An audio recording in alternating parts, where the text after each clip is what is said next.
आपल्या माध्यमातनं काल आणि आज दोन्ही दिवसामध्ये एक बातमी जोरदार आहे की महाराष्ट्रातल्या तरुणांच्या हाताला रोजगार मिळण्याविषयी आणि बेरोजगारी होईल ह्या भीतीने विरोधी पक्षातल्या काही लोक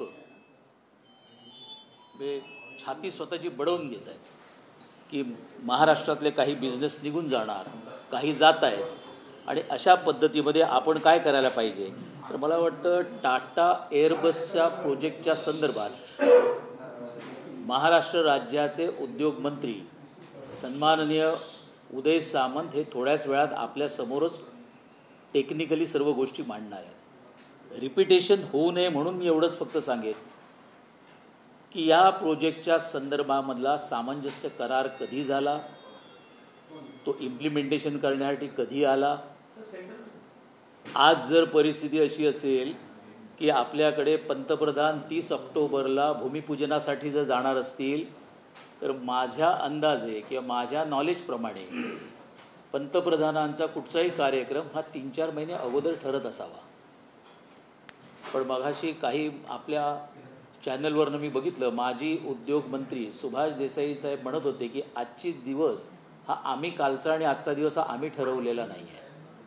कदाचित महाराष्ट्रातल्या जनतेला सरकार बदलल्यानंतर ज्यांना गुमराह करायचं, तरुणांना काहीतरी वेगवेगळ्या बातम्या सोडायच्या आणि एक निगेटिव्हिटी पसरवायची महाराष्ट्रामध्ये, हा एकमेव उद्योग सध्या त्यांचा चालू आहे.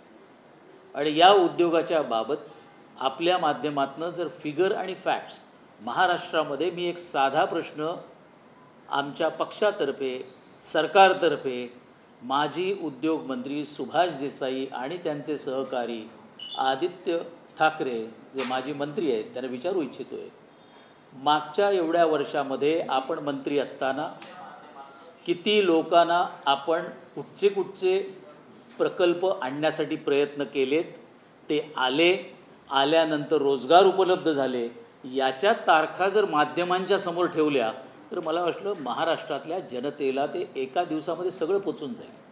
उद्योग किती आले, 5-7 वर्षामध्ये उद्योग आल्यानंतर आपण सामंजस्य करार किती केले, इम्प्लिमेंटेशन किती झाले, सरकारने त्यांना काय काय सोयी उपलब्ध करून दिल्या, मग पाण्याची असेल, जागेची असेल, सबसिडी काही देण्याची असेल, इलेक्ट्रिसिटी स्वस्त दिली असेल, या सर्व गोष्टी एकदाच उलगडा करा. कारण यापूर्वीही 2 पत्रकार परिषदा घेऊन मी हा प्रश्न मांडला होता. काही इंटरव्ह्यू मरीनचे बाहेर झाले, चेन्नईला झाले, त्यावेळी पण असाच आगडोम कोसळून अगदी छाती पिटत बसले होते. आज त्याच्यानंतर ते फिगर फॅक्ट्स ठेवल्यानंतर वेदांच्या बाबतीत तोच प्रकार झाला, आज पुन्हा तोच प्रकार झाला आहे. म्हणजे काही चमत्कार असे ते घडवत आहेत. आणि सगळ्यात कमाल वाटली म्हणजे सुभाष देसाईंसारखे सिनियर लीडर आज म्हणत आहेत की हे दिल्लीचं प्लॅनिंग आहे, कारण गुजरातच्या निवडणुका आहेत म्हणून असं सरकार स्थापन केलं आणि या सरकार स्थापन केल्यानंतर यांच्या माध्यमातनं ते लोक काही असे उद्योग गुजरातला घेऊन दाखवणार आहेत आणि सरकार म्हणून निवडून येणार आहेत. म्हणजे केवढा मोठा चमत्कार आणि काय शोध लावला आहे, हे रॉकेट सायन्स त्यांना कुठनं मिळालं मला अजून कळलेलं नाही. म्हणून त्यांच्यासाठी एका शब्दात आणि एक सिंगल लाईनमध्ये सांगतोय, आपण उद्योगमंत्री म्हणून राहिलेले आहात, आपण अनुभवी आहात, सुशिक्षित आहात. आपण मागच्या एवढ्या वर्षामध्ये उद्योगमंत्री म्हणून असताना किती उद्योग आपण महाराष्ट्रात आणले आणि किती त्याच्यातनं रोजगार उपलब्ध झाला, हे फिगर आणि फॅक्ट्स आपण समोर ठेवा, म्हणजे आम्हालाही त्याच्यावर अभ्यास करता येईल. त्यामध्ये एक गोष्ट नेहमीचीच जी दिसून आली आहे ती म्हणजे असलेले नवीन रोजगार आणण्यासाठी प्रयत्न. नंबर 2, जे आहेत इकडे प्रकल्प किंवा कंपन्या त्यांना जगवणं आणि जे बेरोजगार झाले असतील तर त्यांना त्यांचे हक्क मिळवून देणं. याच्यातलं मी एक उदाहरण आपल्यासमोर मांडू इच्छितो आहे, ते म्हणजे जेट एअरवेजचं. जेट एअरवेज ही 2019ला शेवटचं फ्लाईट गेलं आणि एअरलाईन बंद करण्यात आली.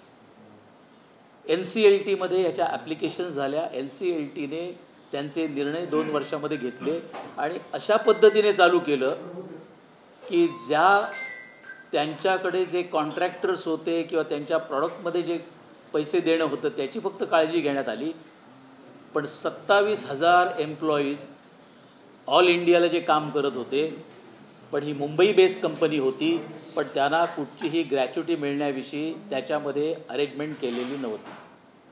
मी त्या असोसिएशनचा 22 वर्ष अध्यक्ष राहिल्यामुळे NCLTला ॲप्लिकेशन्स केल्या, NCLATला आम्ही ती ॲप्लिकेशन केली आणि आपल्याला एक सांगेन की ब्रीफ जजमेंट ही 21 ऑक्टोबर 2022ला ॲपिलेट ऑथॉरिटीने आम्हाला दिली. त्यामध्ये 350 कोटी ग्रॅच्युटी ही जेट एअरवेजच्या एम्प्लॉईजना द्यावी लागेल अशा पद्धतीचं एक ब्रीफ जजमेंट आम्हाला मिळालं आहे. मी हा मुद्दा आपल्यासमोर यासाठी मांडला आहे, जेट एअरवेज बंद होण्याची कारणं असंख्य असतील, पण जे काम करत होते, ज्यांनी आपल्या आयुष्यातली 20-20, 25-25 वर्ष त्या कंपनीत काम केलं, त्यांचा जो फंडामेंटल राईट आहे, ज्याला PF आणि ग्रॅच्युटी तरी ह्या देशामध्ये फंडामेंटल राईट म्हणून मिळाली पाहिजे, तर ती पण मिळत नव्हती. आणि त्यासाठी प्रयत्न केल्यानंतर हे आम्हाला चांगला कामगारांच्या बाजूने एक निर्णय मिळाला आणि हा निर्णय इम्प्लिमेंट थोड्याच दिवसात केला जाईल.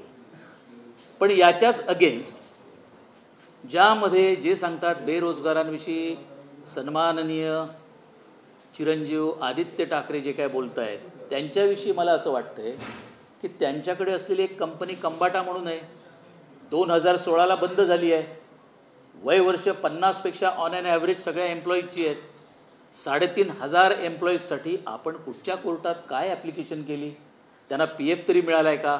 त्यांना ग्रॅच्युटी मिळाली आहे का? त्यांना ग्रॅच्युटी मिळण्यासाठी आपण काय प्रयत्न केलेत का? कारण युनियन आपलीच आहे.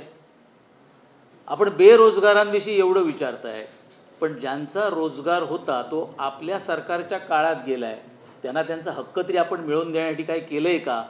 याचा उलगडा त्यांनी करावा. किंगफिशर एअरलाईन बंद झाली, त्याचे पण एम्प्लॉईज हे पण शिवसेनेकडे होते, त्यांनाही कुठचाही मोबदला न मिळता आजही त्यांना तुम्ही रस्त्यावर सोडून दिलेत. अशा असंख्य मला देता येतील उदाहरणं की ज्याच्यामध्ये ज्यांचा रोजगार काही वेगळ्या कारणामुळे गेला असेल, कंपनी लॉस गेल्यामुळे गेला असेल, पण त्यांना त्यांचा हक्क मिळवून देण्यासाठी आपली युनियन काय करते आणि त्यांच्यासाठी काय काय केलं आहे. जसं मी आपल्यासमोर आज मांडले, शिवसेना प्रमुख हिंदुहृदय सम्राट बाळासाहेब ठाकरे असताना कुवेट एअरवेज ही अशीच बंद करण्यात आली. पण मला आवर्जून आपल्यासमोर सांगावं लागेल की कुवेट एअरवेज बंद झाल्यानंतर शिवसेना प्रमुखांनी कुठचाही अवधी न घेता 1 दिवसामध्ये सुरेश प्रभू जेव्हा केंद्रामध्ये मंत्री होते त्यावेळी मला त्यांच्या कमिटीबरोबर पाठवलं आणि एका दिवसामध्ये 6 केंद्रीय मंत्र्यांची आमची बैठक करून देण्यात आली. आणि त्याबाबत शरद यादव असतील, यशवंत सिन्हाजी असतील, या सर्वांच्या बैठका झाल्या आणि प्रत्येक कामगाराला कुवेट एअरवेजचा कसा पैसा आणि मोबदला मिळेल यासाठी स्वतः शिवसेना प्रमुखांनी मॉनिटर करून त्यांना मिळवून दिला. काही उदाहरणं अशी पण आहेत, काही उदाहरणं जेटची सांगितली अशी पण आहेत. जेट एअरवेजच्या एम्प्लॉईजना 350 कोटी आज जे मिळतील, याचं सर्वश्री श्रेय जर कोणाचं असेल तर या राज्याचे लोकप्रिय मुख्यमंत्री एकनाथजी शिंदे साहेबांचं मार्गदर्शन, त्यांनी दिलेली मदत, त्यामुळे आम्ही हे करू शकलो, हे मी आपल्यासमोर एक स्पष्ट करतोय. पण एखाद्यावर फक्त आरोप करायचा आणि ते आरोप केल्यानंतर आपण कामगारांना त्यातला काही हक्क मिळवून द्यायचा नाही, अशी आतापर्यंतची त्यांची जी पद्धत झालेली आहे, त्या पद्धतीवर अनेक उदाहरणं अशी कंपन्यांची देता येतील. कंपन्या बंद झाल्यात आणि कामगारांना आपण 20-25 वर्ष काम केल्यानंतर त्याचा मोबदलाही मिळाला नाही. कालच त्यांच्या एका वाक्यामधनं आलं की एक बल्क ड्रग्स प्रकल्प हे बाहेर जातात, गुजरातला गेलेले नाही आहेत. हा अज्ञानीपणा आहे. बल्क ड्रग्स गेलेले आहेत ते आंध्र प्रदेश, गुजरात आणि हिमाचल प्रदेशला जाणार आहेत. पण बल्क ड्रग्स जायच्या पूर्वी मी एक आठवण करून देऊ इच्छितो. या मुंबईमध्ये 22 मल्टीनॅशनल फार्मास्युटिकल कंपन्या होत्या, ज्याच्यामध्ये युनिकेम असेल, ज्याच्यामध्ये ग्लॅक्सो असेल, ज्याच्यामध्ये सिबागायगी होती. या कंपन्या हायली पेड ज्याला आपण म्हणतो, जास्त पगार मिळणाऱ्या कंपन्या होत्या. या कंपन्या हिमाचलला जाण्याची कारणं काय? आणि जेव्हा गेली तेव्हा सरकार कोणाचं होतं? तुम्ही नवीन प्रकल्प आणू नका किंवा आणणं तुम्हाला जमलं पण नाही आहे, पण जे तुमच्याकडे होतं ते बाहेर जेव्हा मुंबईमधनं आणि महाराष्ट्रातनं गेलं, त्याच्यावर तुम्ही कोणाचं उत्तर देणार आहात की नाही देणार आहात? या जनतेला तुम्हाला स्पष्ट करावं लागेल की हे प्रकल्प मोठ्या कंपन्या गेला, ह्याला जबाबदार कोण? आणि जबाबदारी जर असेल तर त्याच्या मोबदल्यात तुम्हाला काहीतरी मिळालं आहे का? ही परिस्थिती म्हणजे अशी आहे की एअरपोर्ट होत असताना एअरपोर्टचा विस्तार झाला पाहिजे, एअरपोर्ट चांगलं बनलं पाहिजे म्हणून 600 झाडांची कत्तल करण्यात आली. मुंबई महानगरपालिकेने 600 झाडं कापण्याची परवानगी दिली आणि त्याच्या मोबदल्यात लागली किती? तर 200 ते 250. म्हणजे एकीकडे प्रकल्प असलेले त्यांना ठेवायचे नाहीत, त्यांना कुठच्याही फॅसिलिटीज द्यायच्या नाहीत. तुम्ही काय वाट बघत होतात का की शिंदे सरकार, शिंदे मुख्यमंत्री कधी होणार? आणि त्यांना डिझेलचे 5 रुपये त्यांनी कमी करून दाखवले, पेट्रोलमधनं पर लिटर 3 रुपये कमी केले. ह्या फॅसिलिटीज आपण असताना 2.5 वर्ष का नाही करू शकलात? कुठच्याही प्रकल्पाला जर त्याला आपल्या राज्यात आणायचं असेल तर जमीन, पाणी, इलेक्ट्रिसिटी, टॅक्सेशन बेनिफिट हे जर आपण दिलेत तर काहीतरी देता येईल. शिंदे साहेब आणि फडणवीस साहेब यांचं सरकार आल्यानंतर पहिलं पाऊल त्यांनी डिझेलमध्ये पर लिटर 5 रुपये कमी केल्यानंतर एक चांगला मेसेज इंडस्ट्रीजपर्यंत गेला आहे की त्यांनी हे सरकार कुठेतरी एक पाऊल पुढे टाकतं आहे. आपल्या काळात हे का झालं नाही याचं पण आपण उत्तर द्यावं. आपल्याकडे ती संधी होती आणि आपण ती केलेली नाही आहेत. ज्यांनी ज्या गोष्टी केलेल्या आहेत इंडस्ट्री वाढवण्यासाठी त्या आपल्याला काही थोड्याच दिवसात ह्याच्यामधनं दिसून येतील. आणि याच बेरोजगाराबरोबर आपण प्रत्येक गोष्ट गुजरातला जाते म्हणून सांगताय. टाटा एअरबस असेल गुजरातला गेली, फॉक्सकॉनचं असेल गुजरातला जातं आहे, बल्क ड्रग असेल गुजरातला जातं आहे. आपल्याला खरोखरच गुजरातचा एवढा जर राग असेल तर मुंबई महानगरपालिका आपल्याकडे मागची 24 वर्ष आहे, त्यामधला प्रत्येक 80% कॉन्ट्रॅक्टर हा काम करणारा हा गुजराती कंपन्यांना दिला जातो आहे. हे देण्याचं कारण काय त्याच्या मागचं? काही कंपन्या ब्लॅकलिस्ट केल्या. मी आमदार असताना सभागृहामध्ये ही यादी वाचून दाखवलेली आहे की एवढ्या कंपन्या ब्लॅकलिस्टेड आहेत, काम करत नाहीत, पैसा घेऊन जातात, रस्त्यावर खड्डे तसेच आहेत आणि त्याच लोकांना पुन्हा पुन्हा आपण कामं देत आहे. या 80% ह्या गुजरातींची कंपनी असेल तर आपल्याला एवढं प्रेम त्यांच्यावर मागची 20 वर्ष का आहे? त्याच्यामध्ये कुठे काय टक्का, पर्सेंटेज असं काहीतरी अडकतं आहे का? ते पण तुमच्यासमोर यायला पाहिजे या गोष्टी. म्हणजे अगदीच सांगायचं झालं तो कोविडच्या काळामध्ये मुंबई महानगरपालिकेतर्फे मास्क प्रोव्हाइड करण्यात आलं. कुठची कंपनी होती? त्याच्यानंतर पीपी किट देण्यात आले. हे पीपी किट कुठे बनवलेले होते? हे गुजरातच्याच कंपनीकडनं तुम्ही घेतलेत आणि ते पण जे 1 रुपयाला दिले असेल तिकडे 5 रुपये जास्त 5 रुपयाने वाटले.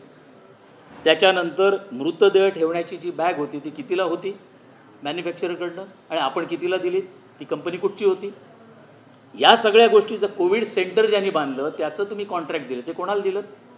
या सर्व गोष्टी ज्या आहेत तर गुजरातविषयी तुम्हाला एवढाच जर हेट्रेट आहे तर मग हा आपल्या हातात असलेला बिझनेस तुम्ही त्यांना देऊन काय काय मिळवलं? म्हणजे त्याच्यामध्ये BMCची एक आश्रय योजना होती. त्या कर्मचाऱ्यांना घरं बांधून देण्यासाठी आश्रय योजना ही फार मोठी होती. या आश्रय योजनेमध्ये शिर्केंसारखे एक मराठी कॉन्ट्रॅक्टर होते जे म्हाडासाठी आणि इतर सरकारी याच्यासाठी काम करतात. त्यांना तुम्ही बाजूला ठेवलं आणि एका दुसऱ्या गुजराती कंपनी दिलं. कारण मुंबई महानगरपालिकेमध्ये मी आवर्जून पुन्हा सांगतोय 80% कॉन्ट्रॅक्टर्स करणारी कामं सर्व करणारी आहेत हे सगळे गुजराती आहेत. हे आपलं गुजराती प्रेम कशासाठी आहे? आणि मग प्रत्येक प्रकल्प गुजरातला गेला तर तुम्ही त्या स्टेटविषयी बोलताय. म्हणजे विरोधाभास असा आहे की लोकांना आपला फायदा असेल तर चांगलं बोलायचं, काहीतरी त्या लोकांना बदनाम करण्या. शिंदे साहेबांनी जे काम करतायत त्यांना बदनाम करण्यासाठी वेगवेगळी कारणं काढायची आणि लोकांसमोर चुकीच्या बातम्या पसरवण्याचं काम हे विरोधी पक्षाकडनं होत आहे आणि हे लाजिरवाणा प्रकार आहे. विरोधी पक्ष हा जर पुष्कळ वर्ष मागचा जर विरोधातच असता तर कळलं असतं. तुम्ही सरकारमध्ये होतात, सरकारमध्ये असताना काही गोष्टी आपल्या हातात चुका झालेल्या आहेत. आपल्या चुका लपवण्यासाठी तुम्ही त्यांचं नाव घेता आणि खोटे फिगर फॅक्ट्स माध्यमांसमोर मांडताय. ही गोष्ट भविष्यात पुन्हा होऊ नये. त्याचबरोबर मुख्यमंत्री काम करत असताना मुख्यमंत्र्यांच्या विषयी काही माध्यमाद्वारे म्हणजे सोशल मीडियावर पण काही रील्स बनवले जात आहेत. काही त्यांच्याबाबत त्यांच्यासारखी व्यक्तिमत्व दाखवून काहीतरी वेगळे डान्स करताना आणि हे दाखवतात. माझं आपल्या माध्यमातून त्यांना एक सांगणं आहे, आमच्या पक्षाचं जे पदाधिकारी त्याच्यावर काम करतायत त्या एजन्सीवर. त्याचबरोबर आम्ही आमच्याकडनं सायबर सेलसाठी पण सांगितलं आहे, आम्हाला मोहरे त्याच्यातले नको, आम्हाला जो मेन माणूस आहे जे करायला लावतोय त्याचा थोड्याच दिवसात त्याबाबत छडा लावला जाईल. हे कुठेतरी एका ऑफिसला बसायचं आणि बदनाम करण्यासाठी सोशल मीडियावर काहीतरी सोडत राहायचं, हे सहन जास्त दिवस केलं जाणार नाही. लोकप्रियता कशी असावी. मगाशी एका चॅनलवर मी बघितलं की ते म्हणत आहेत की मुख्यमंत्री हे आमचे गोविंदासाठी आणि ह्याच्यासाठी बाहेर फिरतात. हो, खरं आहे, गोविंदासाठी ते गेले होते. तरुणांना जर तुम्हाला आकर्षित करायचं असेल तर त्यांच्यामध्ये तुम्हाला जावं लागतं. हे दुर्दैव आहे. आदित्य ठाकरे तरुण आहेत, त्यांच्याकडे तरुणाई येत नाही. पण शिंदेसाहेब जर मुख्यमंत्री झाल्यानंतर गोविंदाला गेल्यानंतर त्यांची गर्दी होते आणि त्यांच्याकडे तरुण लोक आकर्षित होत आहेत. हे एक विलक्षण आहे. याबाबत विचार करण्यासारखं आहे. त्यांनी स्वतःहून विचार करायला पाहिजे की ज्या ठिकाणी मुख्यमंत्री शिंदेसाहेब जातात त्यांची पॉप्युलॅरिटी, लोकप्रियता वाढते आणि तुमची मात्र ती घसरत चाललेली आहे. घसरत चाललेली आपली लोकप्रियता तिकडेच थांबवा. अन्यथा आता जे प्रश्न विचारले त्याचे फिगर आणि फॅक्ट्स तरी आमच्यासमोर, जनतेसमोर, महाराष्ट्रासमोर येतील आणि आपण त्यांच्यासमोर मांडाल अशी मी अपेक्षा करतो.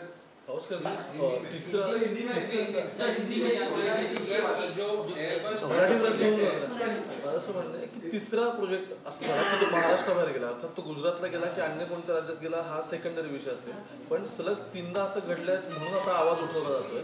या सगळ्याचं टायमिंग फार इंटरेस्टिंग आहे. त्यामुळे विरोधक प्रश्नचिन्ह उपस्थित करतात की महाराष्ट्रात सत्ता बदल होतं, भाजपचं सरकार येतं आणि त्यानंतर हे व्हायला लागलं. परिस्थिती अशी आहे की वेदांत फॉक्सकॉन विषयी आपण बोला. अनिल अगरवाल यांची आपण ट्विट बघितली. जर एखादी व्यक्ती, चेअरमन, त्या प्रोजेक्टचे मालक, ते जर आपल्याला सांगत असेल मी या कारणामुळे गुजरातला गेलो आहे, त्यांनी कुठचं राज्य निवडावं हा त्यांचा चॉईस आहे. त्यांनी कुठच्या राज्यामध्ये काम करावं आणि त्या राज्यात मला आणखीन जास्त काय मिळणार आहे याचा विचार त्यांनी करायचा आहे. कॉर्पोरेट्सचे जे विचार आहेत त्यांना जिकडे चांगलं वाटते तिकडे ते काम करत आहेत. तुम्ही सरकार म्हणून त्यांना केलं का म्हणून आज साधा प्रश्न विचारण्यात आला होता, मला वाटतं ABP माझ्यावर, की तुम्ही मिटिंग घेतल्यात, सह्याद्री अतिथीगृहावर मिटिंग झाल्या टाटाबरोबर, पण काय करार झाला का? तुमचं कुठचंच करार झालेलं नाही. मग ते जे काही तुमची चर्चा चालू होती ती कशासाठी होती? टेक्निकली होती, फायनान्शियल बिडवर होती, की आणखीन काहीतरी वेगळ्या इंटरेस्टवर होती? चर्चा होणं आणि प्रोजेक्ट आणणं किंवा त्याचं साईन करणं याला काहीतरी महत्त्व आहे. तिसरा प्रोजेक्ट गेला असा नाही. हे प्रोजेक्ट तारखा आताच्या आहेत पण झाल्यात 2-2 वर्षापूर्वी. हा जो करार आहे 21ला झाला आहे आणि 30 ऑक्टोबरला आत्ता भूमिपूजन होणार आहे आणि करार, सामंजस्य करार 21 सप्टेंबर 2021ला झाला आहे. म्हणजे आपल्यासमोर, जनतेसमोर तारखा दाखवल्याच जात नाही त्यांच्याकडनं. आणि दुसरं सांगितलं की बल्क ड्रग्ज आहे, ते बल्क ड्रग्ज गुजरातला जात नाही आहेत. हे बल्क ड्रग्ज हे जात आहेत हिमाचल आणि आंध्र प्रदेश. हिमाचलमध्ये मॅक्झिमम यापूर्वीही फार्मास्युटिकल कंपन्या गेलेल्या आहेत, त्यांना बेनिफिट टॅक्सेशनमध्ये मिळालेलं आहे म्हणून गेलेले आहेत. पण हे कधी गेलेत, ह्या कंपन्या मी जी नावं सांगितली ती कधी गेलेत ह्या पण विचार करण्यासारखं आहे. आज एका वेळी 1, 2, 3 असे प्रकार आपल्या नजरेस येत आहेत कारण आपण यापूर्वी काही केलं नाहीत म्हणून हे प्रकार झालेले आहेत. हे आपल्याकडे पण येऊ शकले असते.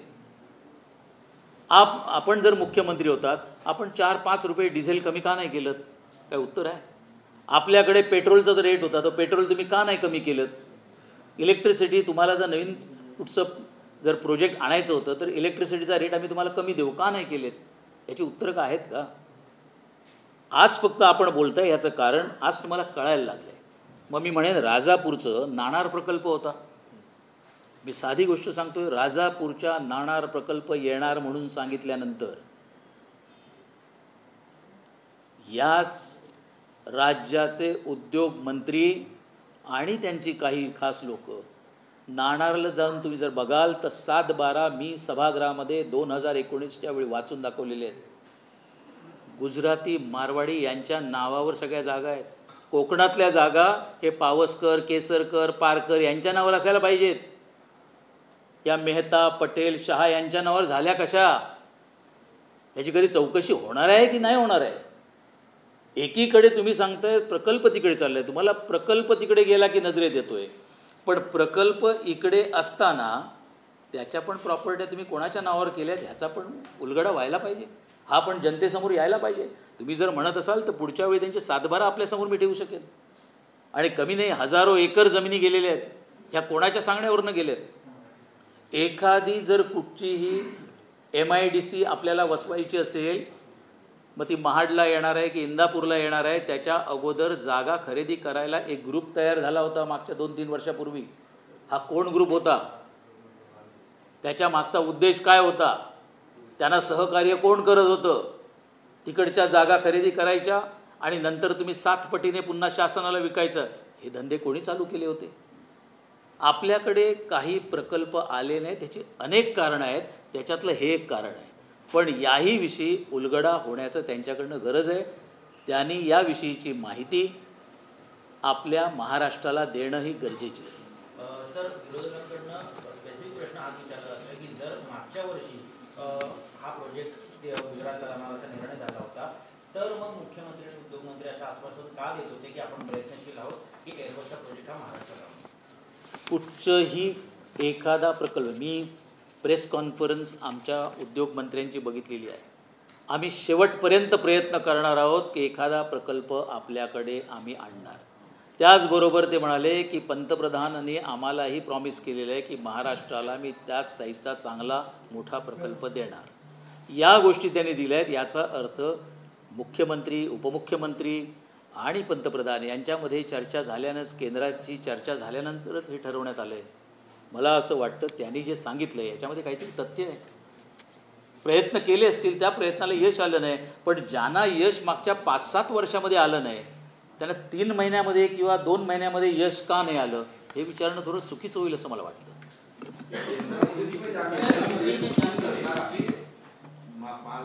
ज्यावेळेस केंद्रामध्ये सरकार नव्हते, यावेळेस तुमची सरकार आहे, तुम्हाला यश का नाही? 2 महिन्यामध्ये जर 2 महिन्या, मी म्हणूनच म्हणालो आहे की ह्याचा करारच, सामंजस्य करारची मी तारीखच आपल्यासमोर ठेवतो आहे, 21 सप्टेंबर 2021. जर करार झाला असेल तर तो करार रद्द करून तुम्ही आणणार आहात का? ज्या राज्याबरोबर करार झाला असेल त्यांच्याबरोबर ते इम्प्लिमेंटेशन होणारच आहे. आणि करार व्हायच्या पूर्वी पण हे आपल्यासमोर सांगणं फार महत्त्वाचं आहे. एखादं मोठं प्रोजेक्ट जर तिकडे येत असेल तर 2-4-5 वर्ष त्याच्यावर डिस्कशन होत असेल. त्यांची टीम जाऊन ती जागा बघत असेल, भौगोलिक परिस्थिती काय आहे, ऐतिहासिक परिस्थिती काय आहे, माझ्या इंडस्ट्रीला काय काय चांगला फायदा होऊ शकेल, टॅक्सेशन बेनिफिट मला काय देत आहेत. म्हणूनच मी म्हणालो की आपल्या राज्यामध्ये जो निर्णय महत्त्वाचा डिझेल आणि पेट्रोलच्या किमती कमी करण्यामध्ये घेतला आहे, मुख्यमंत्र्यांनी जो निर्णय घेतलेला आहे, त्याचा इम्पॅक्ट, त्याचा फायदा तुम्हाला काही दिवसात कळून येईल. किरणजी, सर, गुजरातमध्ये प्रामुख्याने पण म्हटलं तर गुजरातमध्ये निवडणुका आहेत आणि या निवडणुकांच्या पार्श्वभूमीवरच हे प्रकल्प तिकडे नेऊन तेथील लोकांना आश्वासित केलं जात आहे का, हा देखील प्रश्न विरोधक उचलून जात आहे. आज त्यांच्यामध्ये एकच गोष्ट आहे, कुठच्याही निवडणुका डोळ्यासमोर ठेवून एखादा प्रकल्प तिकडे घेऊन जायचा आणि त्यांना काहीतरी वेगळं चित्र भासवायचं, असा कुठचाही उद्देश नाही. ही काही मुंबई महानगरपालिकेची निवडणूक नाही. मुंबई महानगरपालिकेच्या निवडणुकीमध्ये नेहमी सांगण्यात येतं मुंबई आपल्यापासून तोडणार, मुंबई आपल्यापासून तोडणार. तोडली तर कधीच नाही, उलटी गुजरातला नेऊन जोडली आहे. त्याची मी तुम्हाला फिगर दिली आहेत आता. म्हणजे कॉन्ट्रॅक्टर सगळे मुंबई महानगरपालिकेचे गुजराती आहेत आणि भाषण करायचं मात्र आता तोडली जाणार, एकत्रित व्हा, तोडली जाणार. काय एकत्रित व्हा? लालबाग परळमध्ये राहणारी सगळी लोकं गेली बदलापूर आणि डोंबिवलीपर्यंत. कोणाचं पाप आहे?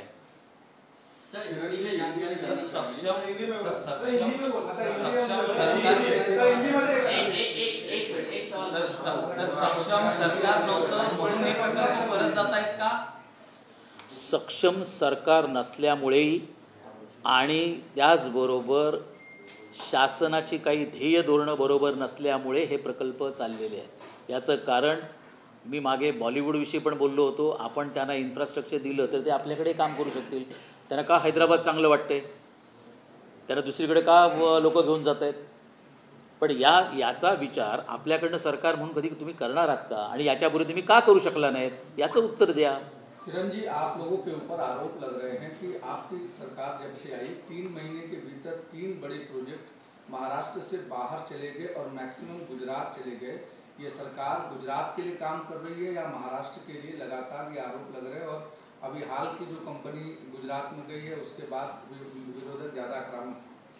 शुरुआत ऐसी है कि ये सब प्रोजेक्ट, ये तीनों प्रोजेक्ट इनके करार, उनकी डिस्कशन, उनके एग्रीमेंट्स ये पहले हो चुकी है, एक एक 1.5 साल पहले।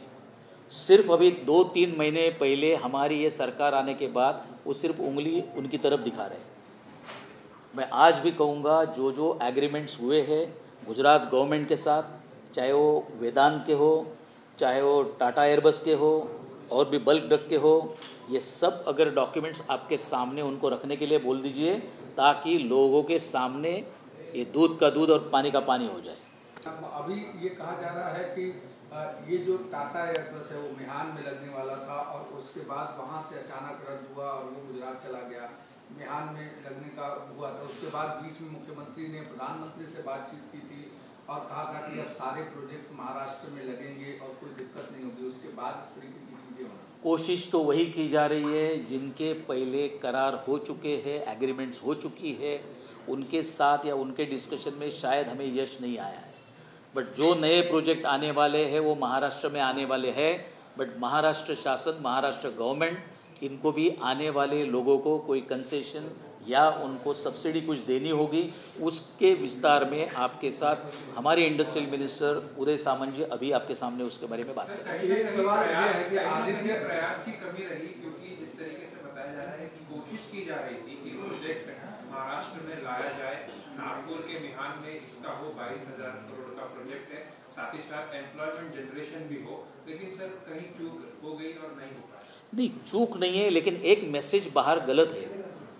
जो जिस बारे में आप कुछ भी प्रोजेक्ट अगर करते हैं महाराष्ट्र में, तो यहाँ उसके लिए अपोजिट होता है। एक मेट्रो देखिए ना, मेट्रो प्रोजेक्ट पूरा होना चाहिए था 22 तक, अभी हो जाएगा 23-24।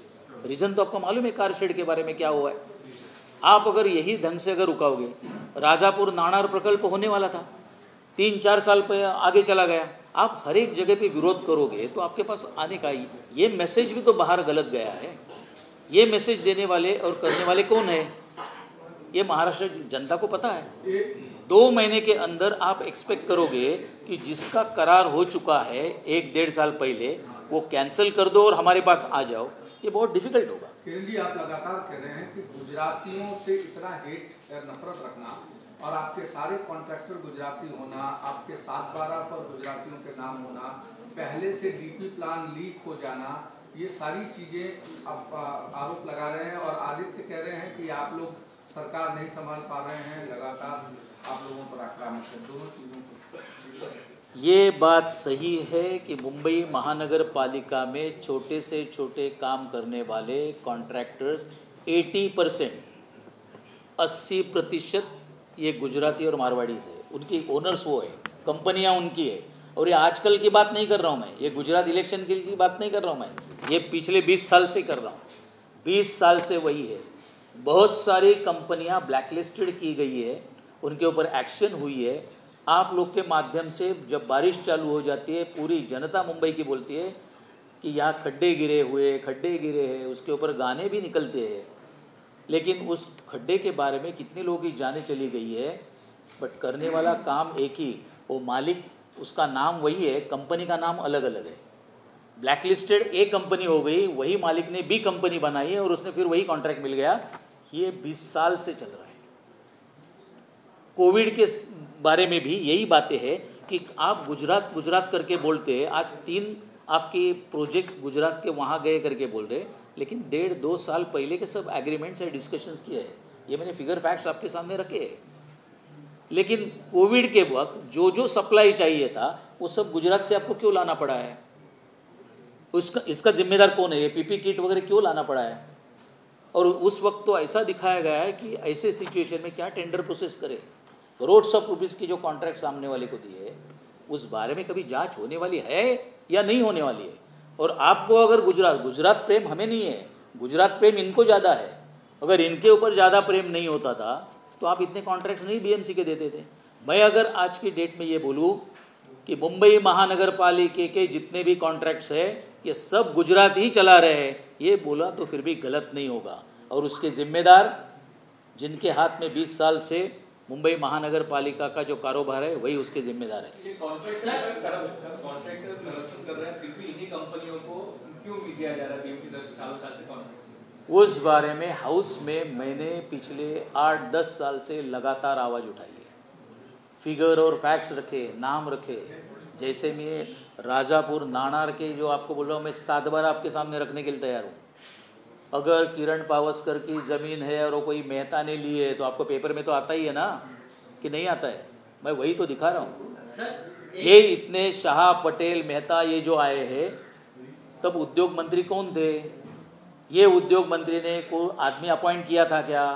यही आदमी लोगों ने जाके वहाँ पर जगह कैसे परचेस की है? उसके बाद महाड़ और मागाट ने वहाँ पर क्यों जगह और परचेस की गई है? उसके बारे में भी कौन ये ऑपरेट कर रहा था?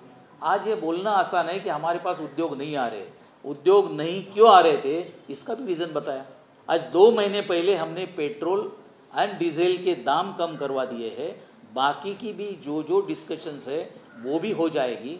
लोगों को अच्छे प्रोजेक्ट महाराष्ट्र में लाने के लिए उस इंडस्ट्रियलिस्ट को कोई अट्रैक्शन तो होना चाहिए। मैं वो स्टेट में नहीं जाऊंगा लेकिन ये स्टेट में आऊँगा, लेकिन उसके साथ साथ आपकी नीयत भी तो होनी चाहिए। कोई भी नया प्रोजेक्ट लेके आए तो पहले अगर इनके साथ बात नहीं होती है तो इमीडिएट उसके लिए विरोध किया जाता है। उस विरोध के आज मैंने आपको बता दिया कि कारशेड का ये हो, नानार का प्रकल्प हो या और कोई हो, शुरुआत कर देते। हमारे साथ आप डिस्कस करो, पहले हमारे साथ डिस्कस करो, बाद में फिर आपको सॉल्यूशन मिल जाएगा। ये तरीका रहेगा तो कौन सी कंपनी आएगी आपके पास?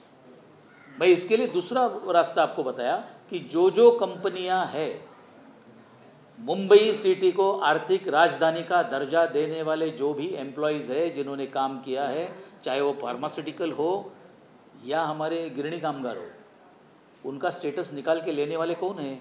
किसके हाथ में? तभी। और ये अगर जाओगे तो आपको पता लगेगा इनके साथ, अभी ये तो सब साथ में होके काम कर रहे हैं। कांग्रेस और इनके साथ जब काम कर रहे हैं, यहाँ की टेक्सटाइल पूरी लेके जाने वाली कौन? कांग्रेस ही थी। आज वो आपके साथ बैठ के काम कर रहे हैं, तो वही होने वाला है। और बाद में कुछ भी नहीं है आपके पास आंसर है, इसके लिए बोलते। बट आपके माध्यम से इतना बोलूँगा कि जो पिछले 5-7 साल में उद्योग आए हैं, आपने जितने करार किए हैं, क्योंकि सम्माननीय सुभाष देसाई साहब आज बोल रहे थे टीवी पे, हमने बहुत सारे करार किए, बहुत सारे मीटिंग किए। जितनी आपने पिछले 7-7.5 साल में जो मीटिंग किए हैं, जितने करार हुए हैं, कितनी कंपनियां महाराष्ट्र में आई, कितने लोगों को रोजगार मिला, वो आपके माध्यम से राज्य की जनता के सामने वो रखे। किरण सर, एक सवाल है सामना संपादकीय को लेकर। ठाकरे ग्रुप की तरफ से देवेंद्र फडणवीस को लेकर सॉफ्ट कॉर्नर रखा गया और ये कहा गया है कि जो कटुता है आपस में उसको खत्म किया जाए, और ये सुलह का प्रस्ताव जो है वो संपादकीय के जरिए एक मैसेज देने की कोशिश की गई है। संपादकीय है का? सामना में कहा गया है कि इन्होंने अगर यही कटुता खत्म होनी चाहिए और हमें पॉजिटिव वे से लेना चाहिए, हम उसके लिए वेलकम करते हैं। चाहे ये बात सही है कि अगर राज्य के आपके सामने बार बार हम लोग एक दूसरे के ऊपर आरोप करने से राज्य का हित चाहते, डेवलपमेंट चाहते, तो पॉजिटिव वे से सबको आगे जाना होगा। लोगों को रोज़गार चाहिए, यहाँ कोई राज्य में शांति चाहिए, और नए उद्योग आए उनको एक कॉन्फिडेंस चाहिए कि ये गवर्नमेंट हमें साथ दे। अपोजिशन का काम, विरोधी पक्ष का काम एक ही होता है, अगर राज्य सरकार कहाँ कुछ गलती करती है तो उसके नज़र में ला के दे। राज्य सरकार कोई प्रोजेक्ट लेके आते हैं तो उसको सहायता करे। आखिर दोनों विपक्ष और हमारे दोनों के काम अगर है तो ये राज्य को आगे लेके जाने के लिए, उस राज्य जिसमें सब ये बड़ी कंपनियां पहले थी, वही प्रोजेक्ट वापस लाने के लिए साथ में काम करना होगा एंड पॉजिटिव वे से जाना होगा। एक साइड से गलत ढंग से जाके जो बेरोज़गार है उनको आप भड़काओगे तो इस टाइप की आपको जंतरी आपको मिलेगी। बहुत सारे लोगों के आज भी जितनी कंपनियां बंद हुई है, चाहे वो यूनियन सेना की हो या और किसी की हो, बहुत सारे लोगों को आज भी ग्रेच्युटी पीएफ वगैरह नहीं मिल रहा है। इस बारे में भी आप नहीं कुछ करोगे तो आपको क्या हक होता है बोलने का? बेरोजगार के ऊपर आपके अच्छे अच्छे लीडर वहाँ बात करते हैं। जिसने ये कंबाटा कंपनी बेची है, तभी मैंने आपके सामने प्रेस के सामने बोला था कि यही कंपनी के सब इक्विपमेंट जो है 250 गाड़ियाँ एयरपोर्ट के अंदर है, वो BWFS करके कंपनी ने ली है। कॉन्ट्रैक्ट उनके हैं, वो सब लिए हैं, खाली एम्प्लॉयज़ नहीं लिए। तो ये कंपनी, इसकी कंपनी उसको बेचो और परसेंटेज कमाओ, ये धंधे बंद करो। विनायक राउत वगैरह, इनको कोई आधार नहीं है, रोजगार और बेरोजगार के ऊपर ये बात ही नहीं कर सकते, उनको कोई हक नहीं होता है। अगर है तो जैसे मैंने आपके सामने आज बोला है, कुवैत एयरवेज का एग्जाम्पल आपके सामने रखा है, जेट एयरवेज का आपके सामने मैं रखता हूँ।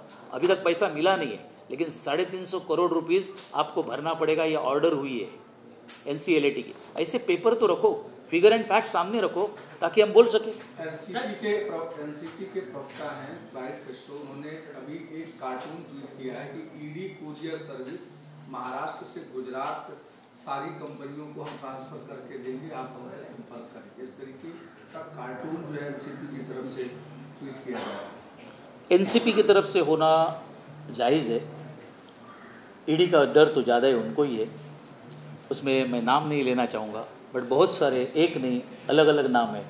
कभी अगर ज़्यादा बोलने का मौका मिला तो मैं नाम के साथ और कागज़ के साथ बात करूँगा।